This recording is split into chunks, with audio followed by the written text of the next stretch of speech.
A few generals or lieutenants may come in any moment and at the point of a gun send him out. Send him where? To prison or a better place. His personal life is in danger. His being president is in danger. Then he must think of it, and he does. And this is the tragic part of this kind of regime of people. Dictators are supposed to be very brave people. It isn't so. It isn't true. They're afraid. They don't trust anybody around them, their dearest friends. Look what Stalin did to his people. Look how Saddam started. The first thing, sending people to jail. And I don't know, how does he take his decisions? Like I do? We sat at cabinet meeting today from 9 o'clock till 3 o'clock, discussing things, differences of opinion, we have to take votes. I don't know whether he has, gets his ministers together and asks their advice. I don't know whether he doesn't get up one morning and says, well, now I'll do this, and does it. So this element, which is supposed to be a question of philosophical problem, what kind of regime, of a social problem, really in a situation of this kind in the Middle East, it's a question of life and death to many, many people. Well, are the Russians coming back in now? Do you think Sadat has decided to have them back? Well, look what Sadat did. I imagine when that bright morning he decided to tell the Russians, go home, I suppose what he thought was, now, the Americans don't like the Russians. So, if I send the Russians home, the Americans will applaud me. And then they'll come running and say, well, now, President Sadat, you're wonderful. Now you send the people we don't like away. Now just tell us what you want. You want us to squeeze Israel? Okay with us. That's just what we're going to try begin to do this afternoon. Well, the Americans didn't do it. So he said, okay, the Americans are now involved in the political campaign, and the Jews are so influential, of course. Without them, there's no president elected in the United States. So never mind the president, now I'm going to go to Western Europe. Here is the place where I can get things. And he sent his messengers to Western Europe. Nothing happened. And the Americans don't help him. Western Europe doesn't help him. So now he's going to scare the Americans a little bit again. He's going back to the Russians. And he went back to the Russians. Here another phase of all this. Connected, of course, with everything that I said before. The lack of, call it courage or whatever you wish to call it, of knowing that you're a sovereign state, a sovereign people, you have to carry the responsibility for your decisions and for your people. Don't expect somebody to do things for you. You've gone to war, you Egypt, not Saddam, so it was Nasser, doesn't make any difference. Out of the blue in 67, you sent your army across the canal into the Sinai Desert, and Nasser said, this is the day, now we're going to do it. Fine, you tried. Couldn't succeed. Now, Israel immediately after the war says, okay, now let us sit down and negotiate a peace treaty. And the answer was no, no, no. The Americans will squeeze Israel. They remembered 56, 57, the Americans and the Russians will do it. And I'll sit back and threaten Israel. The Americans don't do it quick enough, I'll start a war of attrition. And if the Bar-Lev line is not really destroyed, never mind, I'll tell my people, as Nasser did tell his people, 2/3 of the Bar-Lev line is destroyed. Not 2/3, and nothing was destroyed. You see, the lack of courage to say to the people, first just tell them the truth, and then take responsibility. How do you Americans say? Do it yourself. Don't expect, what did What has Sadat been saying all the time? I'm not interested what Israel thinks. I'm not satisfied when President Nixon will tell me that he will influence Israel. Nixon must squeeze Israel. It doesn't enter his mind that Israel is not squeezable. Mrs. Meir, is it implicit in what you've been saying that the United States and the countries of Western Europe to whom Sadat applied after the Russians left, is it implicit in what you've been saying that they somehow missed the boat and that there was something they could have done? No, not at all. First place, with all the failures in international life and international relations and so on, there is a certain basis of justice, of honesty, of decency.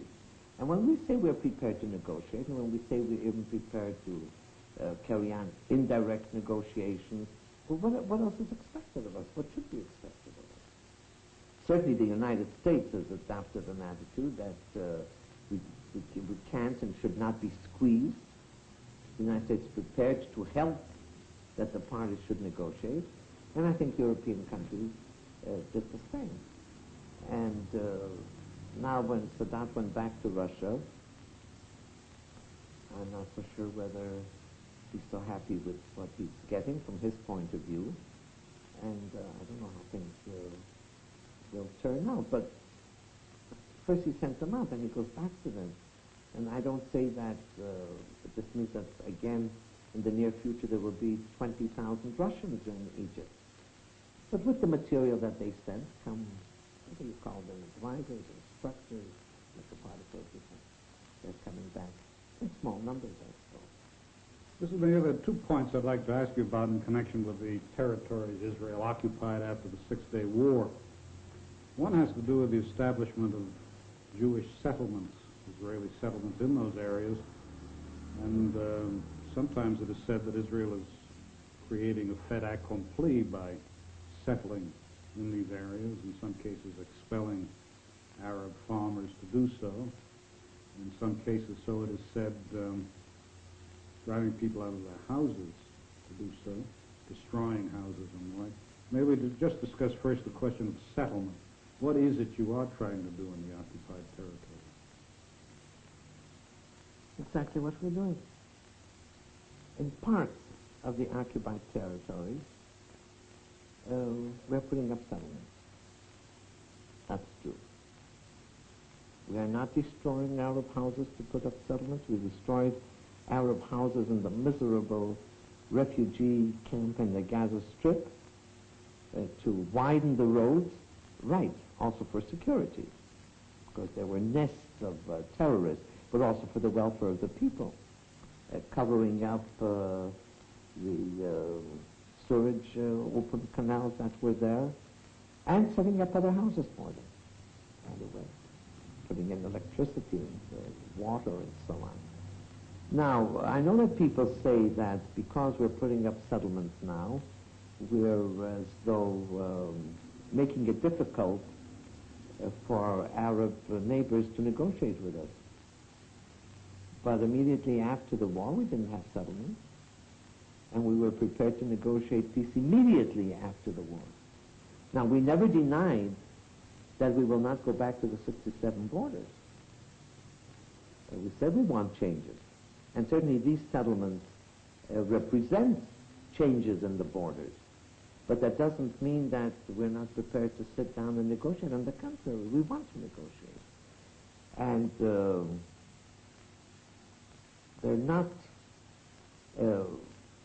it isn't as though we come to a village, we drive the Arabs out, we destroy the houses and put a settlement around. There's nothing farther from the truth than this. It may be that sometimes somebody has to be moved a little bit, not villages, not masses, sometimes an individual house, but then always with compensation and always with rebuilding the house. No, we're not angels, but we're not that bad. Well, on that point, Mr. Meir, I was reading that not merely that houses have been destroyed, which you deny or explain. I want to say this too. Yes. For instance, there have been houses destroyed in the Gaza Strip, or very few also on the Western Bank, when these houses were nests of terrorists. That's true, but it had nothing to do with their settlement. There's been no confiscation of land to give to Israeli farmers, for example. That has been written. It's land that was state land, and if it belonged to individual people, bought and paid for. And if they didn't want to accept the money now, at any rate, it's at their disposal, and we're prepared at any moment to negotiate. Some of the land, I gather, is crown land belonging to the king. That's right. Well, that's what we call state land, crown land. I have also read that there have been some deportations and there's been some indefinite detention without trial in the occupied areas. Terrorists. Terrorists some who have been caught in action have been put to trial, and others who belong to terrorist organizations and helped and participated and so on are in administrative arrest. That's true. Less people do not know, I think maybe it's worthwhile knowing, that with all the terror that we had in the area, not one single, I can't say not one single death sentence. There were one or two death sentences, but no execution of one single person. Nobody was put to death. Not one. You see, in our civil laws, we did away with capital punishment. In our military courts, it is allowed for acts of war or treason or something like that. So that once or twice the military court decided a death sentence, and it was always changed to life sentence. Because government decided after 1967 that the death sentence should not be required. But sometimes the judges themselves, the case is so serious that despite that, they themselves decide on death sentence, but then it is always turned into life sentence. Mr. Meir, I want to change the subject rather radically, I'm afraid. You were born in Kiev. You moved to Pinsk, went to the United States in 1906 to Milwaukee. And you have said, let's leave out Milwaukee for the moment. We'll get to that later. You're known as the Meir who made Milwaukee famous because I think you were born across from the Schlitz Brewery. Was it Pabst or Schlitz that made Milwaukee famous? But I think for the sake of safety, I'll say both Schlitz and Pabst. The beer, at any rate. But before we get to the Milwaukee part of it, you were born in Russia. You went to the United States in 1906, and you have said if there's any logical direction that your life has taken, the desire and the determination to save Jewish children from experiences like those you knew in Tsarist Russia. How much of that lives in your memory?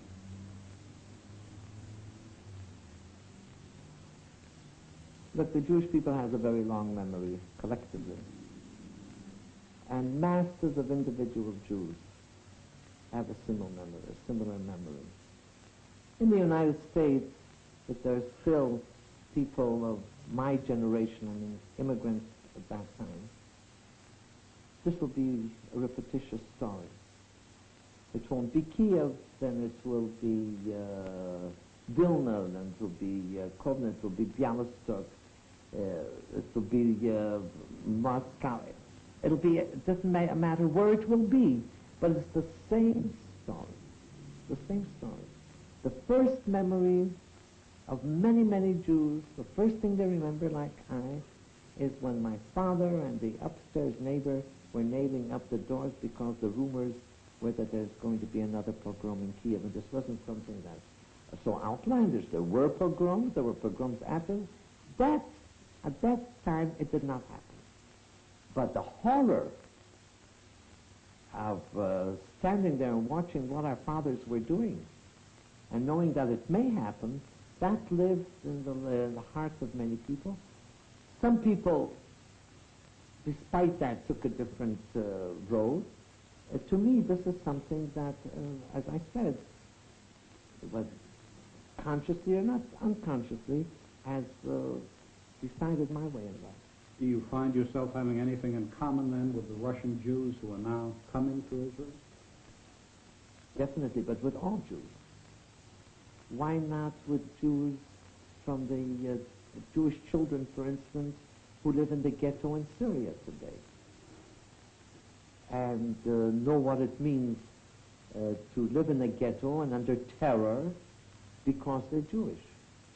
Or what happened during the Second World War under Hitler. I mean, it's the same thing. It's a question of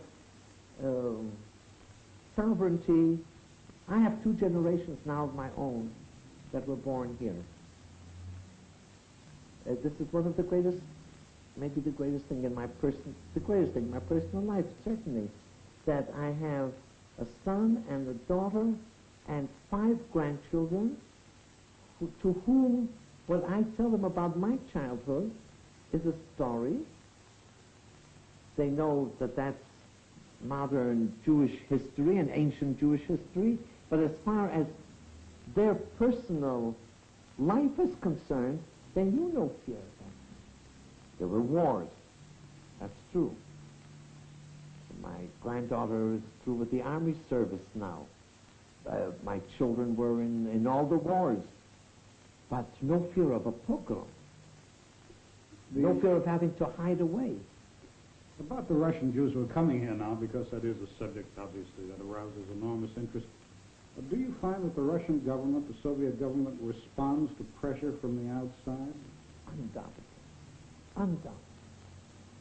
This is the only thing that really can influence Russia. And look, with all that we have to say against Russia now, believe me, we have a lot to say against it, still we're getting some immigration, something we didn't have several years ago. Now, Stalin couldn't have cared less what the world thought about him or about Russia. Khrushchev was different. These people certainly are different, and the situation in Russia is such. I must give credit to these people at least for one thing, even if it hurts me. They have a situation among their people in their country. They're desperately in need of help in the Western world. They have the courage to go to the Western world and ask for it and try to come to some arrangement where they can get it. There's no doubt pressure from the West, from the world, that people cannot be treated that way. People, after what do the Jews want in Russia? They want to go to Israel. They're not going out to attack Russia. They should be allowed to do it without misery, without being sent to prison, without being sent to insane asylums, without being sent to Siberia. Do you have any idea how many of them want to come out? Nobody has any idea. And if sometimes we hear from the Russians say very few Jews want to come out, all the more reason that they really believe that it's only very few Jews to let them go. And if it proves that there are many, let the many go. Every free country does that to its people. Because they could have had so much goodwill if they let the people go. And I hope they still will come to that conclusion. What is happening now, they are allowing some people to go. Then they put ransom on people. Then some people they send to Siberia. And instead of gaining goodwill, they're destroying it. Mr. Meir, there used to be a lot of talk, maybe it was a lot of guesswork, about the absorptive capacity of Israel. How many people you could actually have in this country support, how many people could actually support themselves, I should say. Is there a current figure that the Israeli government has in mind on that? You know that between the day that Great Britain got the mandate over Israel and the day and our independence, I think there were 20-odd royal commissions that came. So one royal commission once said, you can't, the country is so overcrowded that you can't turn a cat, swing a cat. We wanted to swing cats. We wanted to have people in the country. Then another royal commission said, not one more drop of water in this country. And of course, absorptive capacity, that was the problem. And Dr. Weitzman once said, what is absorptive capacity? Every Jew that comes to then Palestine, in his suitcase, there's absorptive capacity for a few more Jews. And here we are. Now the population is very, very close to 3 million. And now we know that so much of our country is still uncultivated and not settled. And things are developing. Instead of a tract of a farm of so many acres, which were necessary for a family when we didn't have irrigation, there were no modern methods of agriculture. Now that same plot can support 4 families. And then industry and science and technology. There's no limit, really. No limit. We're not a people of 200 million. But the numbers that we have, we can take. Was there ever a time, Mrs. Meir, when you were in the United States, where you lived for quite a while, that you thought of staying there? That you thought you might be an American? Before I came here? Yes. Well, I suppose when I came there when I was 8, I became a Zionist, labor Zionist to be more correct, during the First World War. I didn't join the labor Zionist party until I decided that I would come to Palestine. Somehow I couldn't understand the idea that I'm for a Jewish state, but I'll live in Milwaukee. So there weren't very many years. And God knows it's not because the United States was not good to us, and not because I didn't appreciate all that it had to generate, the difference between Tsarism and the United States. But it's because of the Jewishness in me. And because of this peculiar streak that if you believe something, you should go and try to accomplish it. So although I lived in the United States until I was 23, came here in 21. But out of these years, quite a few number of years, I was involved in Zionist activities. Well, we only have about 2 minutes left, Mrs. Meir, and I do want to ask you a bit more about the past. You arrived in Tel Aviv in July 1921. Was it hot? You became a teacher in a kibbutz, but you also, as I've read, picked almonds, you minded chickens, and you cared for children. You were married by that time, of course. And over the years, so I've read, you have never been to a beauty parlor. You have a very limited wardrobe. You've had very little leisure. Do you regret any of it? Do you? First, I must correct something which is more important than anything else. I was not a teacher in a kibbutz. I took care of poultry. Oh. And I baked bread and washed clothes. I'm a realist. And it may, I suppose, if I believed that if I go to a beauty parlor, I would really be beautiful, I suppose I would have done it. But I knew that it won't help. This is it. I have to live with it. I certainly never regretted a thing in my life. I have more joy and satisfaction in my life than I will ever be able to tell of. When a person in his own life sees a revolution of this kind, sees the Jewish people as a people of refugees, and a people that is either killed by some and pitied by the rest. A sovereign people, back in its own land, there are many problems and many troubles and so on, but still acting on its own, not pitied anymore at any rate. What else can a person want? Thank you very much, Mrs. Meir. Thank you. Golda Meir has been speaking freely. Edwin Newman, NBC News.